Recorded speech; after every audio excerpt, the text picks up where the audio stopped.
De manera que yo te voy a invitar que tomes las palabras de Marcos 10, comenzando en el versículo 32 hasta el 45. Es un texto relativamente largo, pero que nos habla de un solo evento que ocurrió en un momento dado en este peregrinar de Jesús. E iban por el camino subiendo a Jerusalén y Jesús iba delante de ellos. Y estaban perplejos. Y los que le seguían tenían miedo.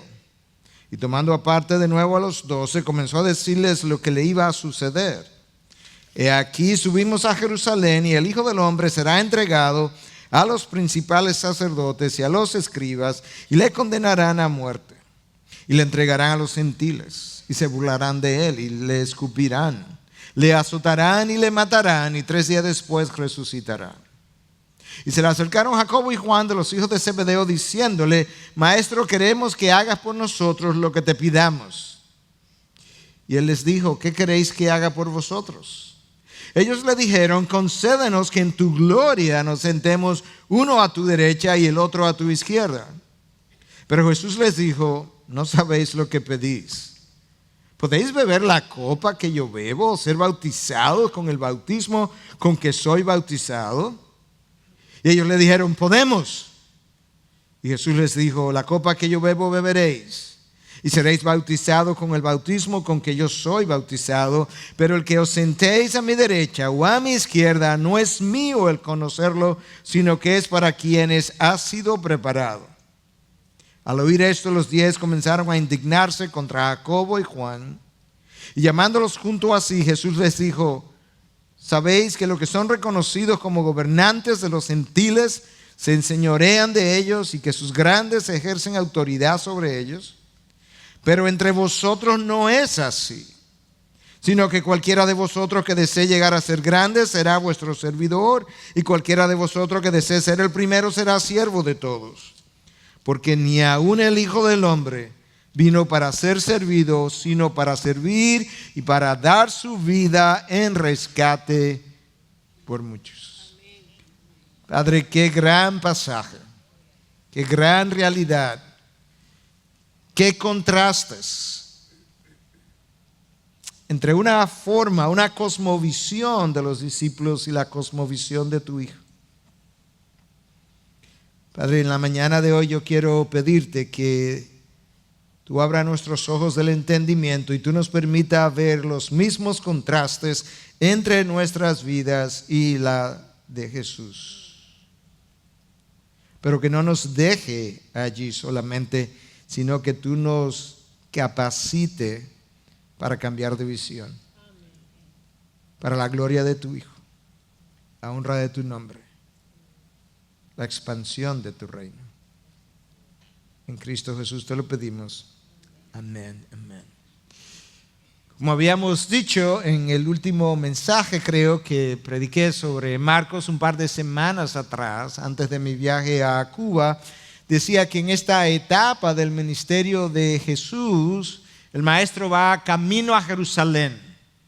Jerusalén estaba situada en un pequeño cerro y por tanto era común referirse a la ida a Jerusalén como el subir a la ciudad, y por eso el texto dice que Jesús iba subiendo a Jerusalén. Le acompañan, como de costumbre, un grupo de personas. Entre ellos están sus 12 apóstoles. Y Jesús está teniendo una conversación con ellos. Pero está teniendo una conversación en medio de un estado de ánimo que Marcos describe de la forma siguiente. Dice que tenían miedo y que estaban perplejos. A la verdad que no sabemos con exactitud la razón del temor y del asombro, pero quizás algunos especulan era el paso rápido que Jesús llevaba hacia Jerusalén. Quizás es el ambiente que se está respirando alrededor de ellos. Tenemos que pensar o quizás saber que apenas faltan unos días para la cruz. Quizás 10 días, quizás un par de semanas. No tenemos la exactitud, pero faltan pocos días para que Jesús sea clavado en aquel madero Y Jesús va hacia Jerusalén aparentemente con un paso rápido, con una gran determinación. Hay una tensión en el ambiente. Hay una oposición que ha aumentado. Hay una cierta persecución, una cierta hostilidad.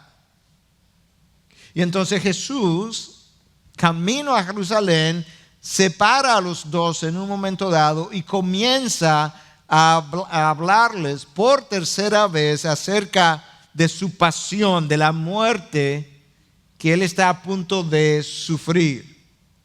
La primera vez o el primer anuncio aparece en Marcos 8:31. El segundo anuncio aparece en Marcos 9:31. Y ahora este es el tercer anuncio en Marcos 10, del 32 en adelante. Este es el anuncio más completo, más preciso de los tres. Y yo quiero que nosotros prestemos atención en la medida en que trato de exponer el texto a 7 observaciones que yo voy a hacer en el día de hoy. En primer lugar, yo quiero que veamos la determinación de Jesús de llegar a la cruz.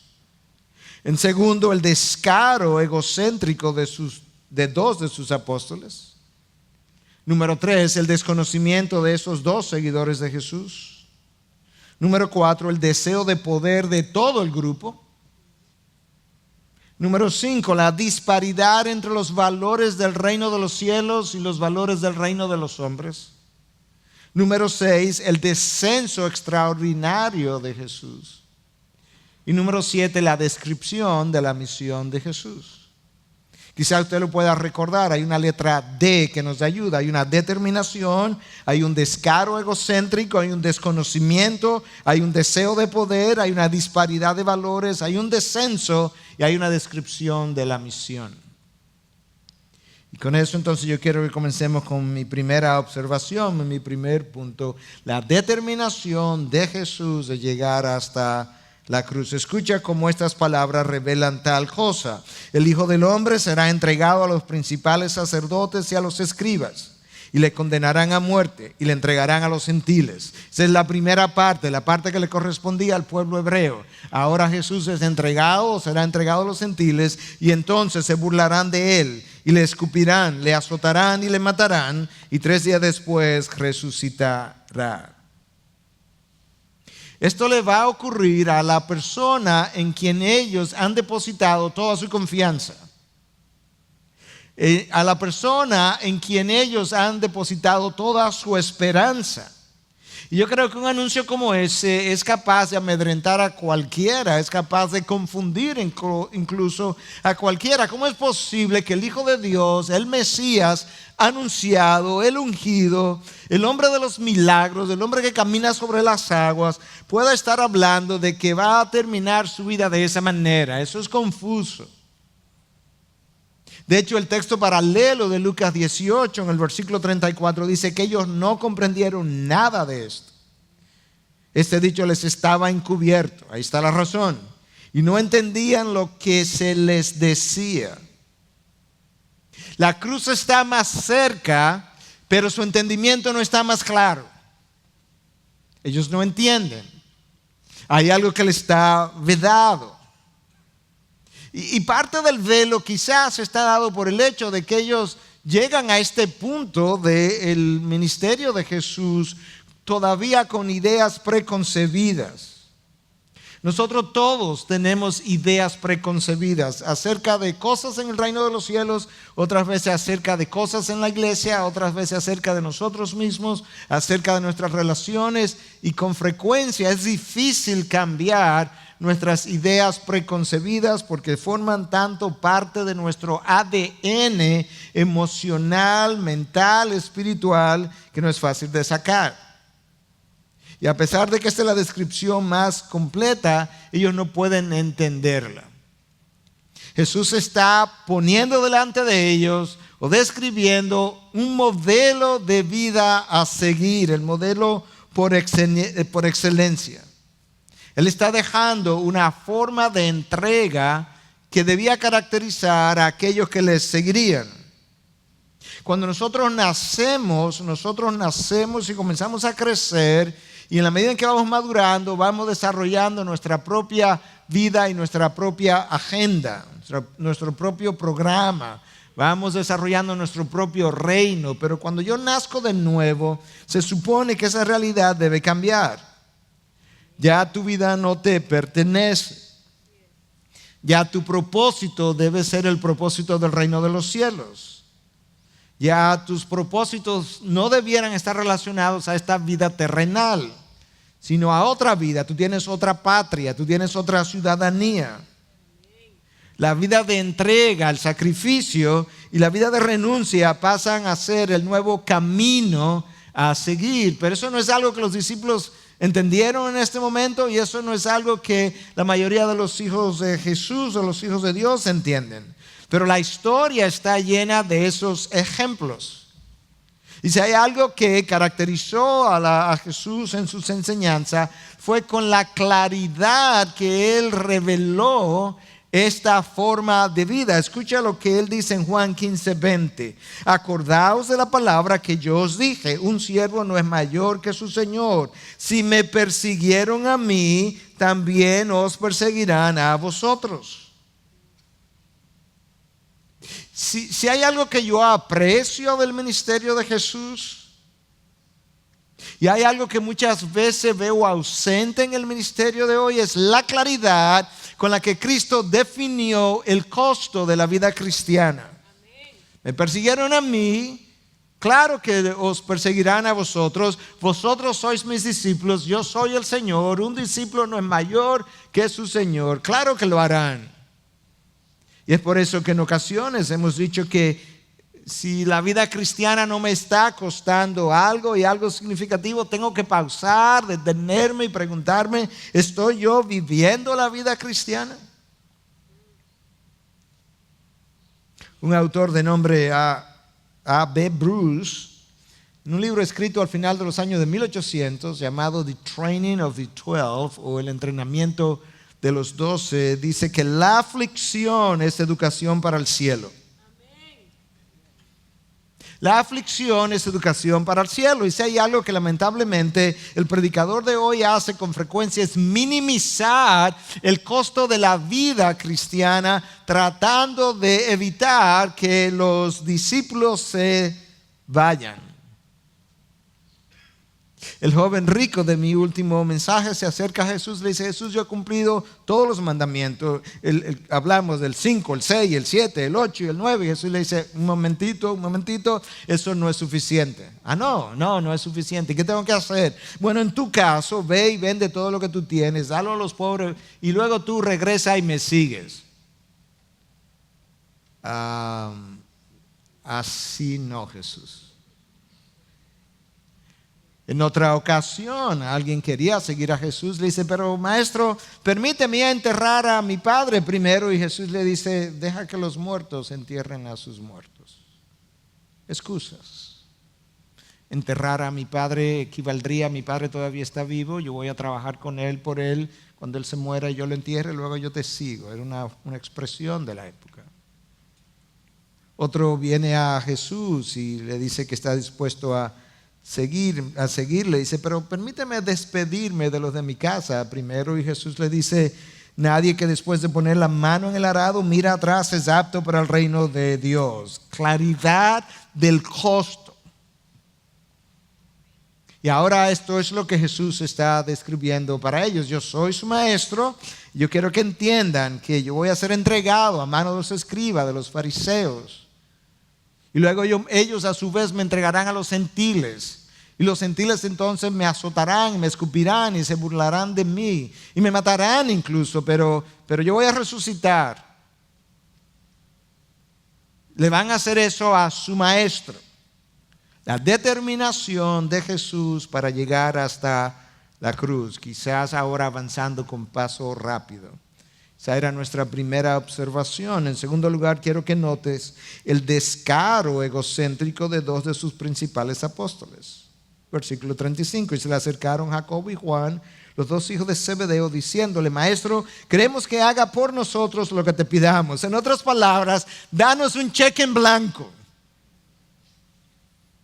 Queremos que haga por nosotros lo que te pidamos. No te vamos a decir todavía, dinos que sí, luego te decimos. No sé si algunos de sus hijos han hecho eso, pero yo he oído a algunos hijos decir, bueno, a mí me han dicho algunos sobrinos, tío, ¿tú podrías hacerme un favor? Bueno, dime. No, pero dime que sí primero. Bueno, no te puedo decir que sí porque no sé si lo puedo hacer. Ellos vienen donde Jesús le dice, queremos que hagas por nosotros lo que te pidamos. Jesús acaba de hacer uno de los pronunciamientos más serios, más sobrios que jamás haya podido salir de sus labios, e inmediatamente después del anuncio de su muerte, ellos vienen y le piden a Jesús algo como esto. Ellos no quieren oír lo que Jesús tiene que decir de su dolor y sufrimiento, y es por eso ellos están más interesados en sus privilegios. Por eso yo titulé este mensaje, ¿te sirves a ti mismo o sirves a su causa? Pero no ambas. El anuncio de la muerte de Jesús a Juan y a Jacobo le entró por un oído y le salió por el otro. Yo no sé que quizá hubiésemos pensado de haber estado allí, quizá hubiésemos tenido ideas similares. Ellos se acercaron a Jesús con una idea en mente, y mientras Jesús hablaba de su muerte, ellos estaban repitiendo la idea y la pregunta. Probablemente así somos nosotros.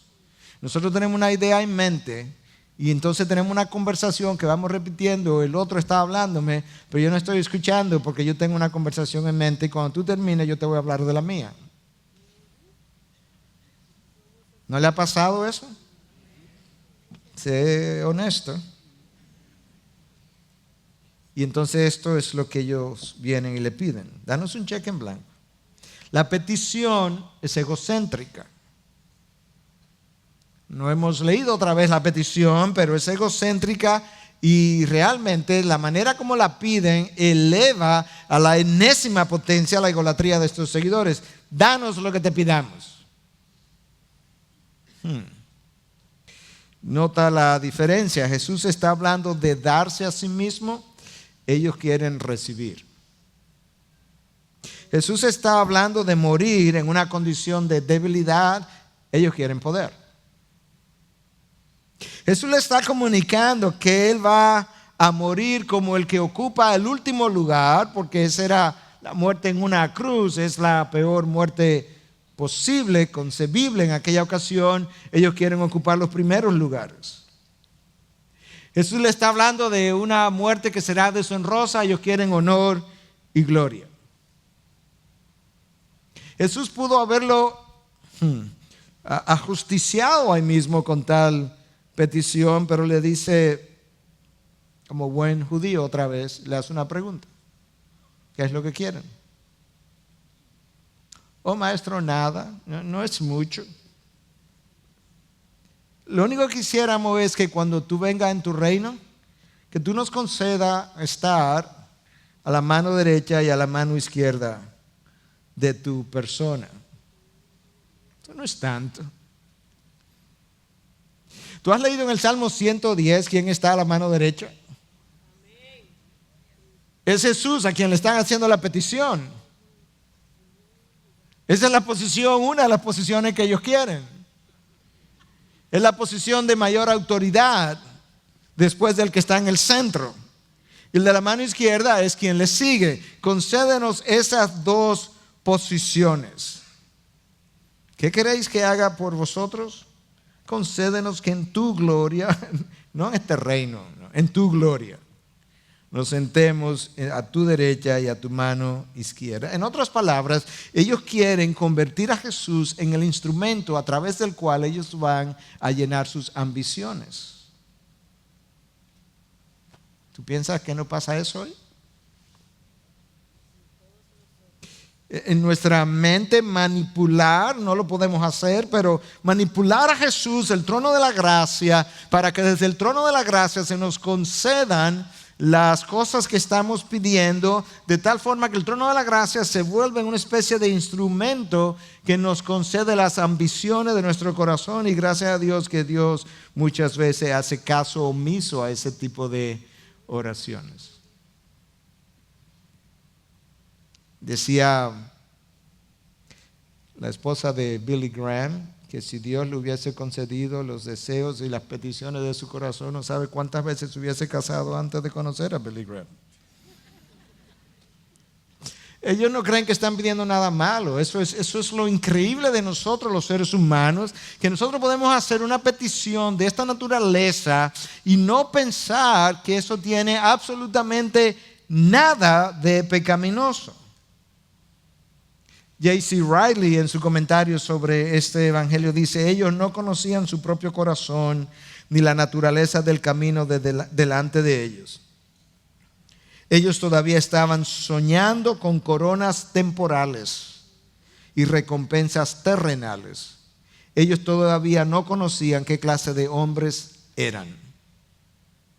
Y más adelante él agrega: nosotros, para entonces traerlo a nuestros días, subestimamos nuestras habilidades para resistir la tentación y las pruebas. Nosotros subestimamos nuestras habilidades para resistir la tentación y las pruebas.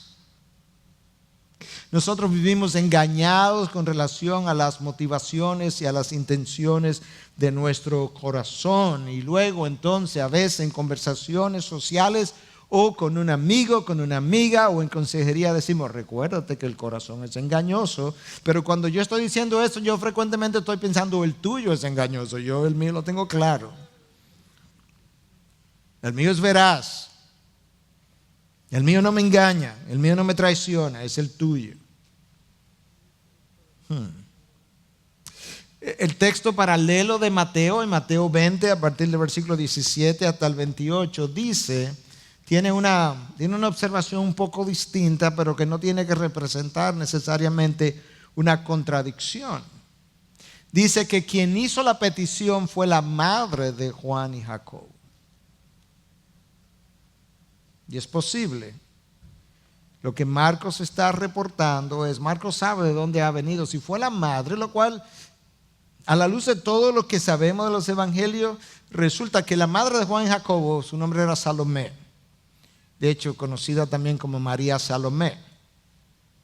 Si tú juntas varios pasajes, como varios académicos han hecho, y la enciclopedia internacional, the International Standard Bible Encyclopedia, pone junto varios de los pasajes de los testamentos y concluyen que con toda probabilidad María Salomé es la que es llamada hermana de María. Si ese fue el caso, eso implicaría que Salomé era tía de Jesús, en cuyo caso tendría sentido: vamos a pedirle a la tía que hable con él, con el sobrino. Luciría más natural, porque no luciría tan egocéntrico de nuestra parte, nuestra madre que lo está pidiendo. Después de todo, fue María que le pidió que hiciera algo, y él convirtió el agua en vino. ¿Quién sabe lo que nos pudiera salir si nuestra madre va y le pide algo como esto? Jesús no se dirige a la madre porque él sabe de dónde ha venido esta petición. Él sabe dónde está el corazón, él sabe dónde está el deseo.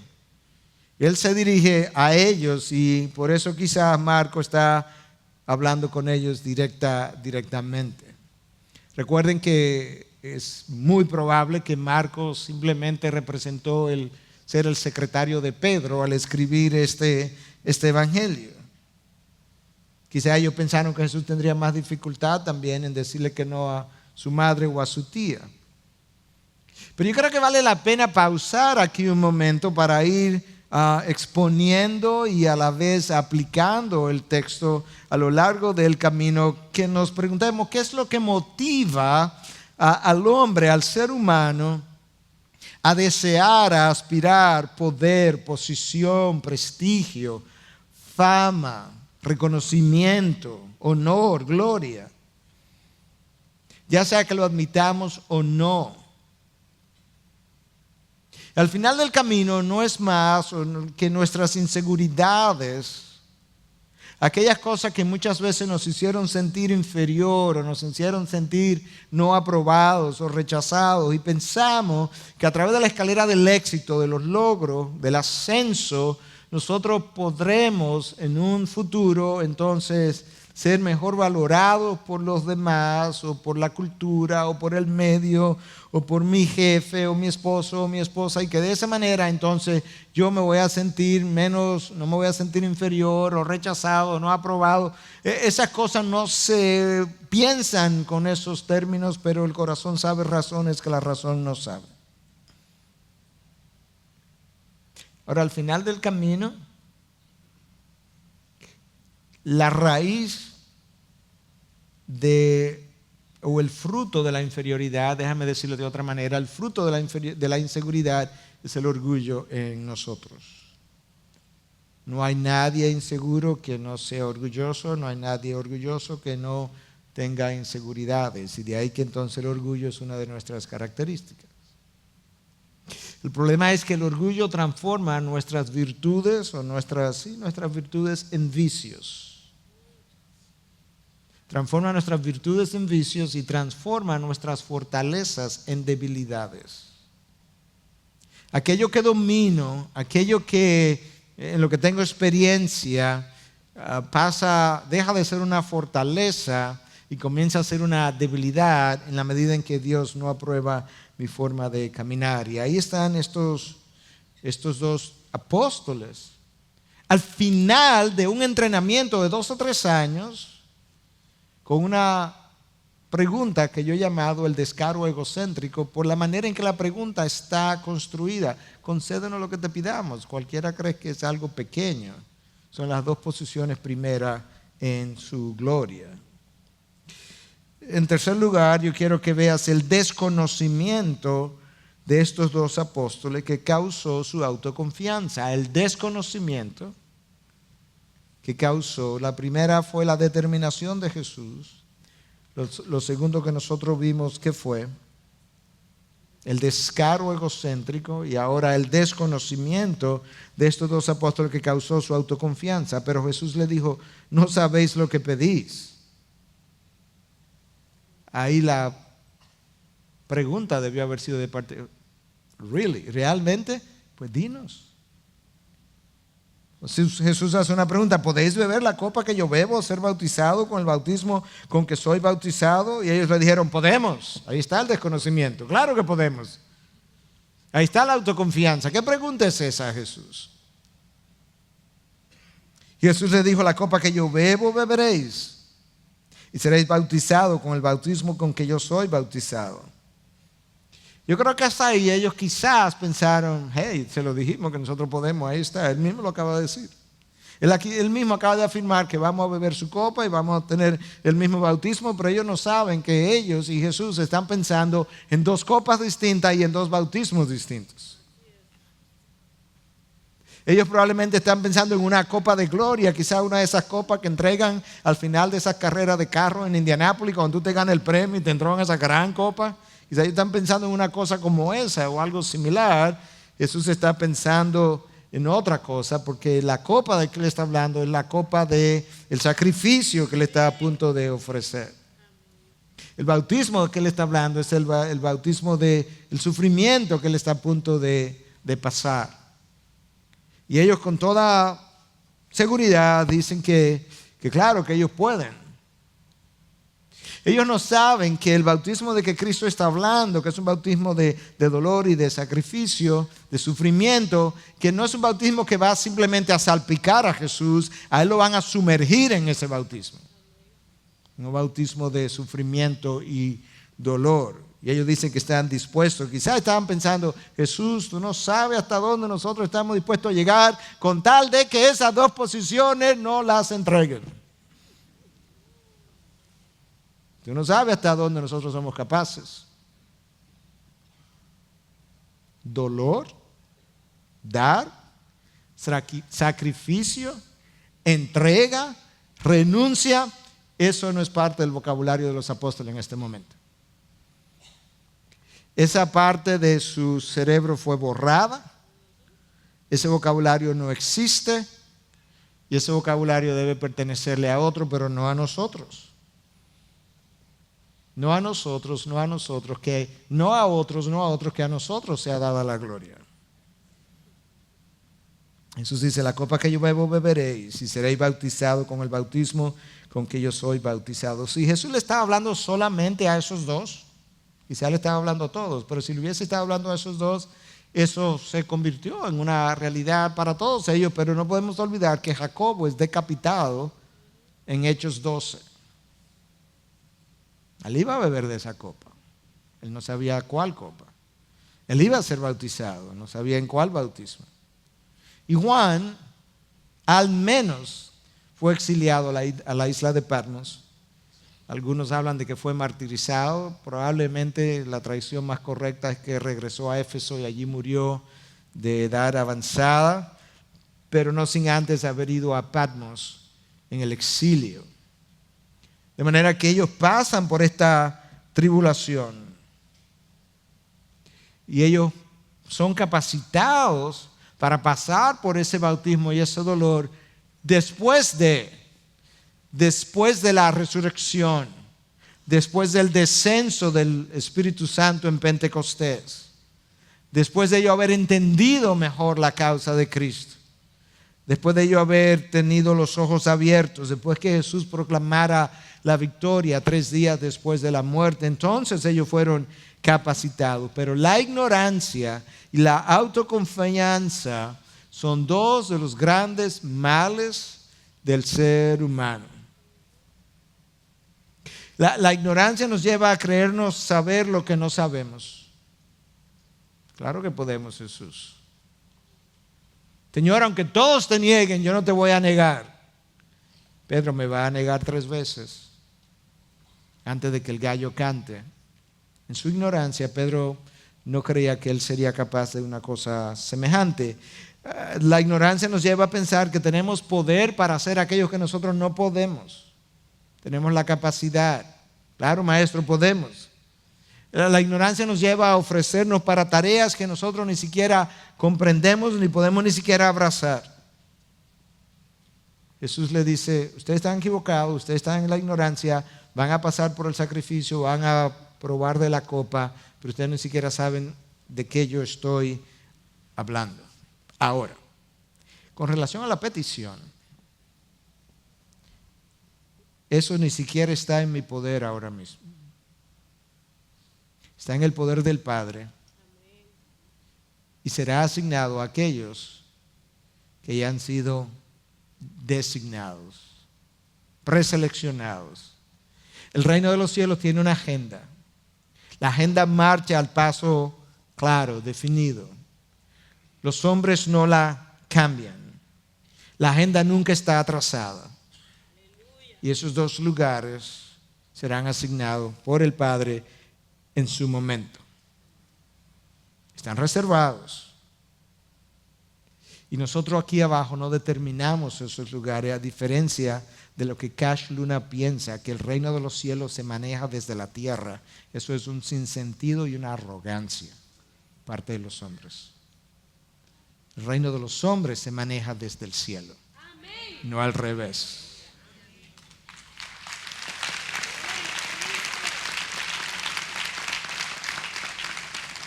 En cuarto lugar, yo quiero que notes el deseo de poder del resto del grupo, motivado por su orgullo. El deseo de poder, esa es nuestra cuarta palabra. Ahora, al oír esto, los 10 comenzaron a indignarse contra Jacobo y Juan. Concédenos la mano derecha y la mano izquierda. Aquí estamos los otros 10. Oh, ¿tú puedes creer eso? Se nos fueron adelante. Y el maestro le dijo que iban a beber de la copa, iban a ser bautizados. Parece que se lo va a conceder. ¿Y dónde quedamos nosotros? Si ellos hubiesen sido humildes, se hubiesen entristecido con la petición.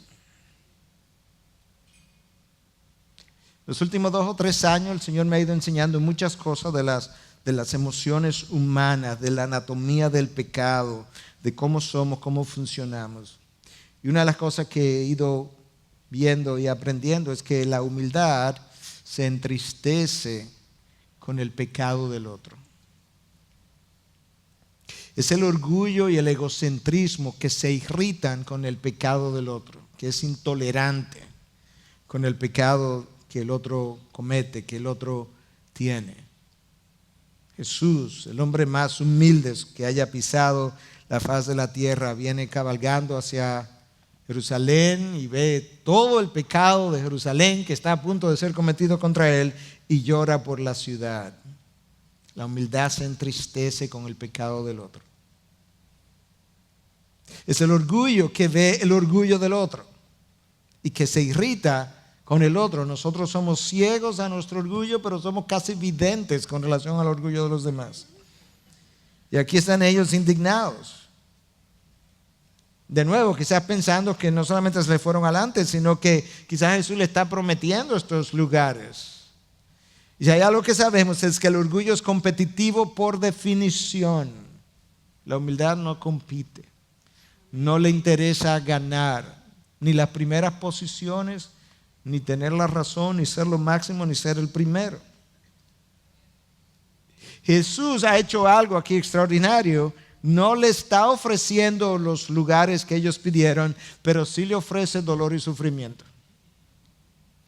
La mano derecha no te la puedo dar, la mano izquierda tampoco, pero dolor y sufrimiento sí te puedo prometer. Y la iglesia ha ido avanzando de esa manera. ¿Por qué? Porque la iglesia ocupa territorio enemigo y avanza contra viento y marea del reino de las tinieblas, del príncipe de la potestad del aire, del Dios de este mundo. Y la iglesia ha ido avanzando y ha ido conquistando terreno, y aquí está Jesús. Ahora imagínate, para que podamos ponernos todos en aquella situación. Imagínate esa conversación egocéntrica, la irritación del grupo entero ante el anuncio o bajo la sombra de la cruz. Si hubo un grupo de seguidores de Jesús que manifestó y que quedó aquí en récord, en registro, su egocentrismo fue este grupo de los 12. Ahora lo increíble es que de esos, la palabra de Dios dice en Juan 17 que Él los amó hasta el fin. Los amó hasta el fin, porque la humildad raramente es provocada y es fácilmente apaciguada. De manera que está Jesús ante la indignación de los 10. Él ha respondido y ha respondido cándidamente: mis hijos, esas dos posiciones ni siquiera está en mi poder otorgarlas, cuando él pudo haber respondido de otra manera. Los otros 10 en su orgullo están airados, están molestos.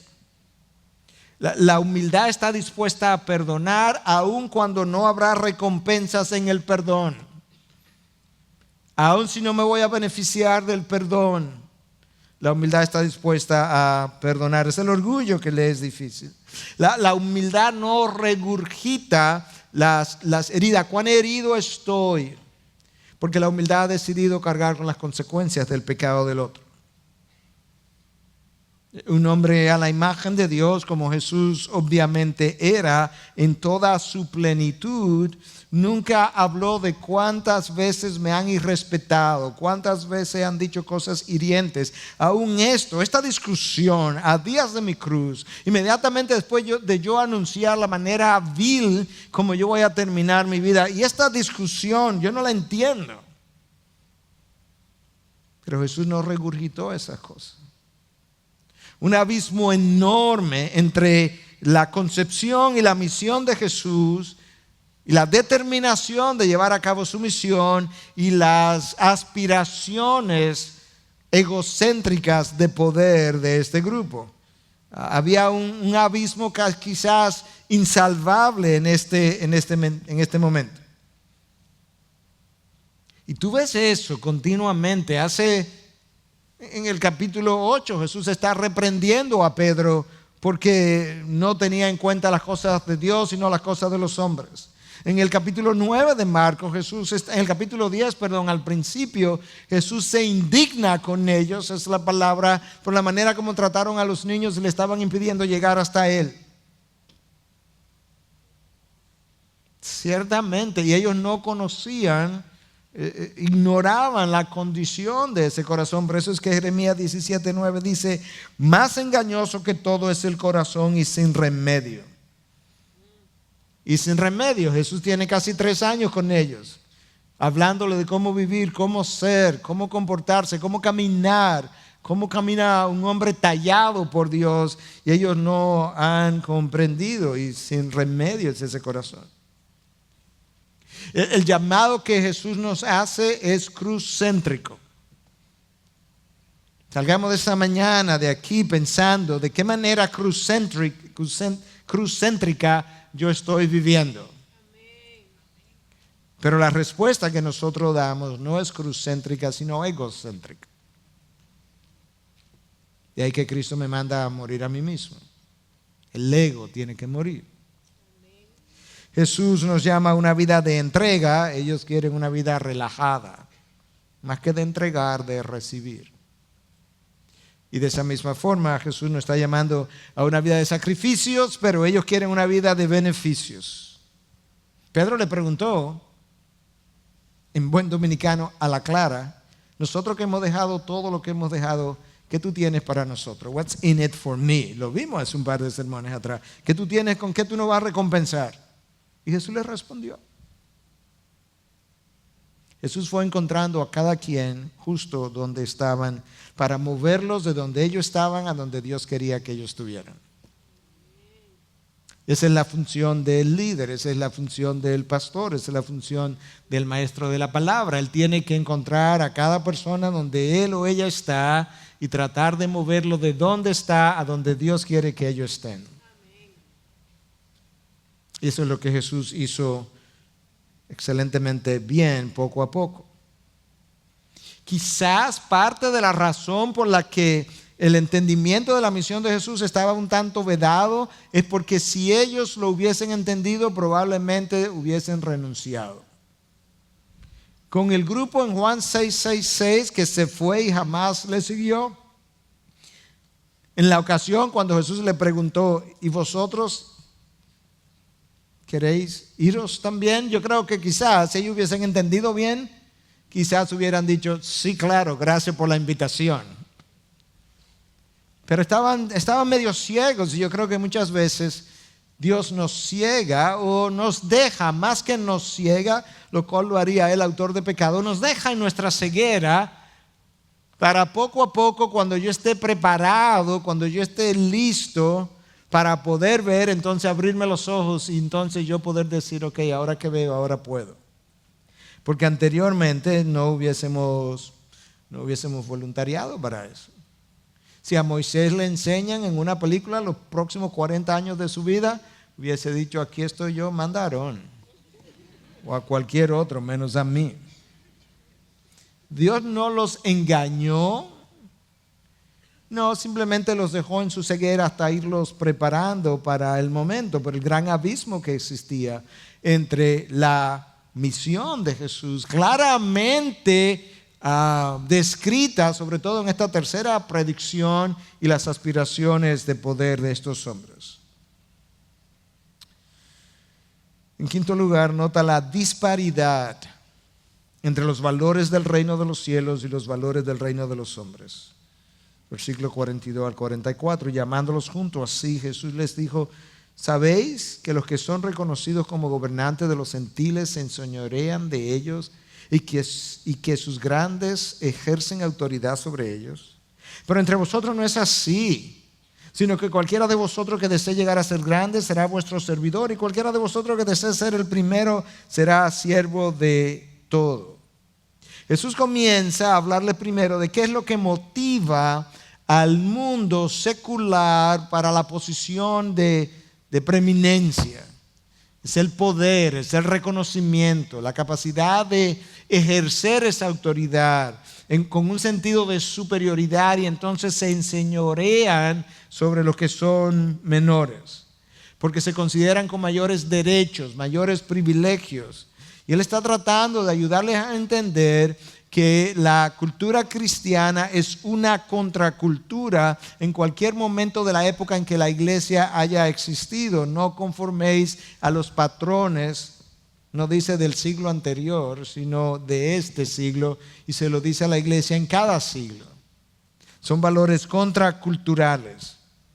Aquel que alcanza una posición de liderazgo no tiene mayores privilegios, él tiene mayores responsabilidades.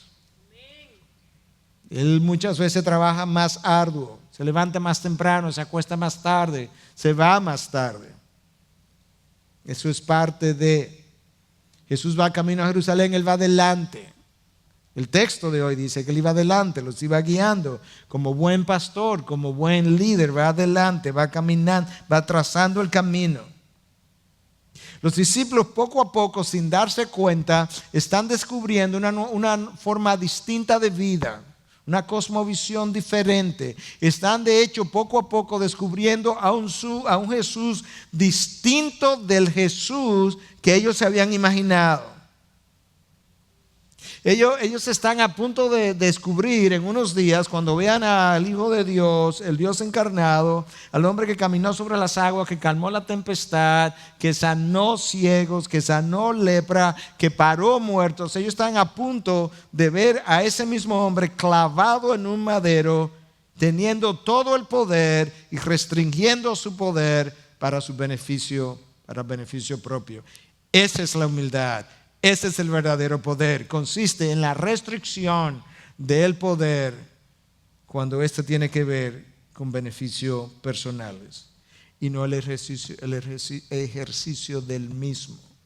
Convierte estas piedras en pan. Yo tengo el poder, pero rehúso usarlo. Bájate de esa cruz. Yo tengo el poder, pero rehúso usarlo. Y así sucesivamente. Yo creo que esta es una gran lección para nosotros en la manera en que ahora somos confrontados, con la manera como el mundo sirve, la manera como yo estoy supuesto a servir. Y yo tengo que clarificar algunas cosas, porque es más fácil hablar de servicio que servir. Es más fácil hablar de misiones que ir de misionero. Es más fácil hablar de las necesidades de las misiones o es más fácil dar un cheque y hablar de las necesidades de los misioneros que ir a pasar las necesidades. Es más fácil hacer un servicio que mantener una actitud de servicio de manera más o menos consistente. Tú me puedes hacer esto, sí, claro, hice un servicio. Eso es más fácil que vivir con una actitud de servicio hacia arriba los que están por encima de mí y hacia abajo para los que están por debajo de mí. A veces es fácil, gratificante, motivador servirle a los que están por encima. El presidente te llamó. Pero no tan motivador cuando se trata de servirle a los que están por debajo. En un caso hay servicio, en el otro caso hay un corazón de siervo. Una cosa es servir y otra cosa es amar a quienes tú les sirves. Jesús le amó hasta el fin. ¿Sabes qué, hermano? Que muchas veces nosotros servimos porque nos sentimos realizados e importantes al servir, y eso mismo tiende a apaciguar nuestra conciencia. Pecamos aquí, servimos allí, este servicio cancela este pecado. Piensa el corazón. Claro, no con esas palabras, pero me siento mal hoy, entonces hago esto para Dios y me siento bien hoy, porque, claro, yo fui tan malo ayer, necesito hacer algo bueno hoy. Y eso se llama fariseísmo. Una cosa es servir y otra cosa es amar a quienes tú les sirves. ¿Y sabes cuándo tú ves la diferencia? cuando aquellos a quienes tú les sirves no llenan tus expectativas en la manera como reaccionas. Si te alejas, tú simplemente estabas rindiendo un servicio.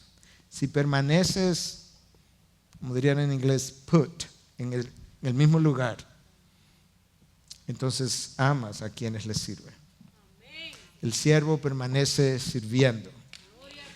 El que hace un servicio se aleja, porque sus expectativas al final no fueron llenadas. ¿Te das cuenta de cuán contracultural es la ética del reino?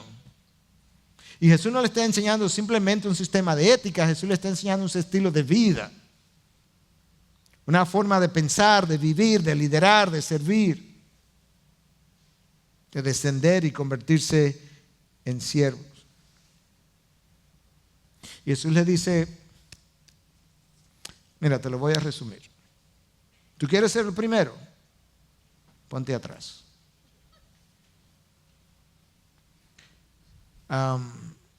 Si te pones delante, serás el último. Y podemos estar aquí en este mensaje y decir, así mismo, pastor, predíquelo, gloria a Dios, hasta que al salir ahora, vamos manejando y ahí a la salida entre los carros alguien se me mete adelante y ahí de repente el mensaje se me olvidó, porque yo ni el segundo quiero ser, mucho menos el último. Dios nos pone o nos prueba en nuestra actitud de servicio en las circunstancias cotidianas de la vida. Yo estoy seguro que si yo voy saliendo, lo más probable, y usted me ve, quizás usted me conceda el espacio, porque bueno, era el pastor. Pero si no el pastor, sino el parqueador que viene en su motor. Dios ve todo eso. En sexto lugar, quiero que preste atención al descenso extraordinario de Jesús. Ni aun el Hijo del Hombre vino para ser servido, sino para servir. Ni aun el Hijo del Hombre, ni aun Dios encarnado, ni el Verbo de Dios, el Cordero de Dios, el Alfa y la Omega, el principio y el fin, el lucero de la mañana, el creador del universo, la segunda persona de la Trinidad, ni Él vino para ser servido, sino para servir. El descenso extraordinario de Jesús, que comienza en su gloria y termina descendiendo hasta la tierra. Comienza como Dios y se hace hombre. Comienza como rey y se hace siervo. Comienza en honra y termina en deshonra. Comienza como Señor y termina en una cruz. Comienza bendiciendo y termina maldecido en un madero. Ni Él vino para ser servido, sino para servir. Ahí está mi ejemplo. Ahí está mi llamado. Ahí está mi modelo de vida. Ahí están sus huellas. Y luego Pedro, creo, nos dice que Él nos dejó huellas para que sigamos tras ellas. Bueno, ahí están. Si no las tenía tan claras, yo hoy te las estoy señalando. Míralas ahí donde están, míralas. Para ti y para mí. No hay nada de lo que yo predico o he predicado en cualquier momento a la que tú debas someterte, a lo que yo no deba someterme. La palabra de Dios tiene un solo estándar y obliga a toda criatura a someterse a ella, no importa cuál sea su título. De manera que ese es mi estándar y esas son mis huellas también. Y por último y en séptimo lugar, nunca olvides la descripción más precisa y concisa de la misión de Jesús. Él vino, escúchalo, para dar su vida en rescate por muchos. Ese texto que yo acabo de hablar, que es un medio verso, es el ápex del Evangelio de Marcos. Marcos escribe, si pudiéramos decir, para hablar de eso que yo acabo de mencionar. es el texto quizás clave de este evangelio. El Hijo del Hombre vino para dar su vida en rescate por muchos. La palabra ahí usada tanto en el griego es una palabra que se usó en su origen para hablar de una fianza que tú pagabas por un prisionero en la cárcel, o para pagar lo que tú pagabas por un esclavo a quien tú estabas tratando de liberar.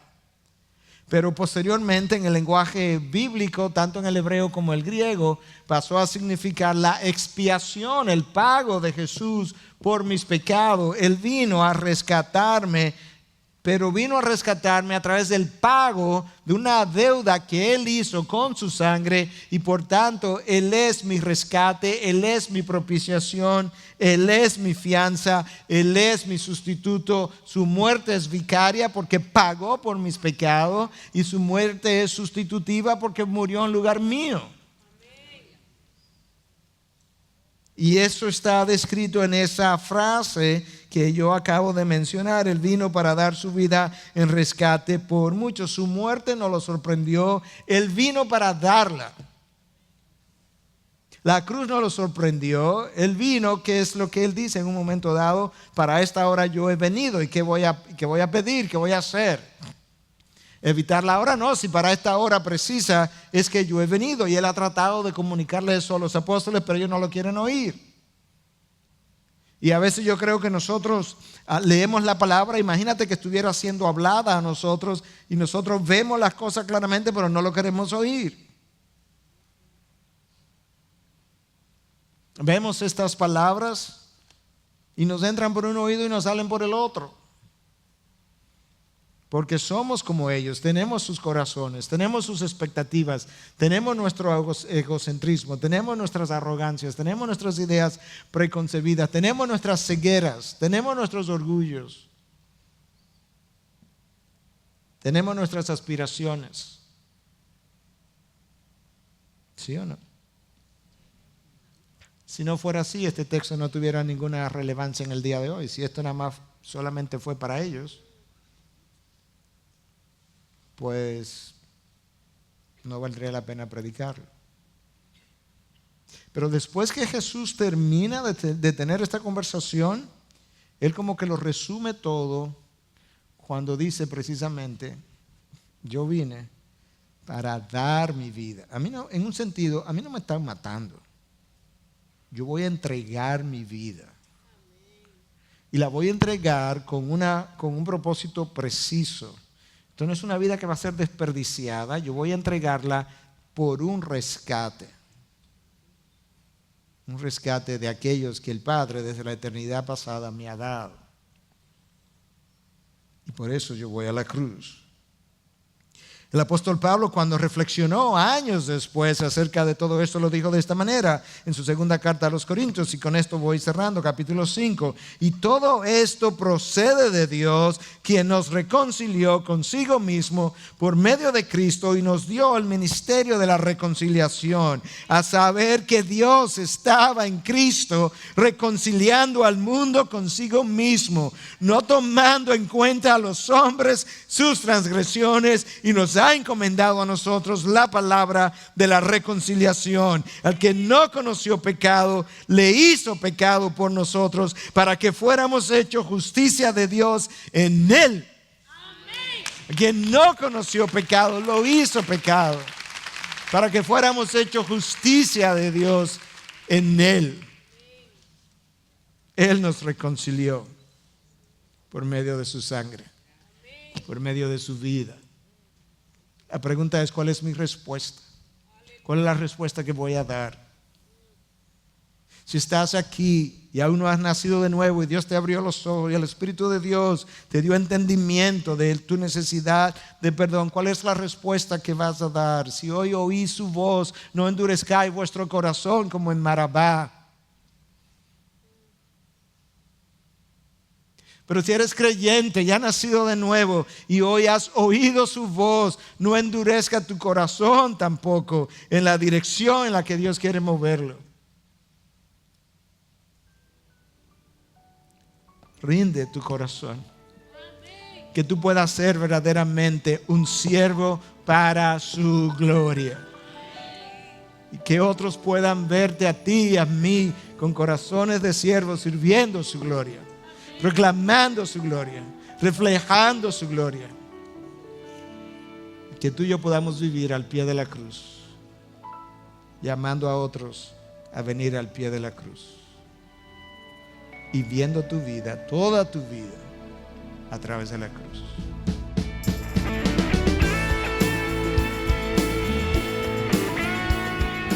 Esta es una producción que llega hasta ustedes gracias a los aportes de individuos y empresas comprometidos con la defensa de la fe. Para más información, preguntas y comentarios, visite nuestra página de internet www.integridadysabiduría.org. En esta página encontrará información sobre la producción de este y otros recursos que ponemos a su disposición, como también las formas en las que usted puede contribuir con la producción de programas como estos. Les invitamos nuevamente a visitar nuestra página de internet www.integridadysabiduría.org. Será hasta la próxima, cuando nos reencontremos en su palabra.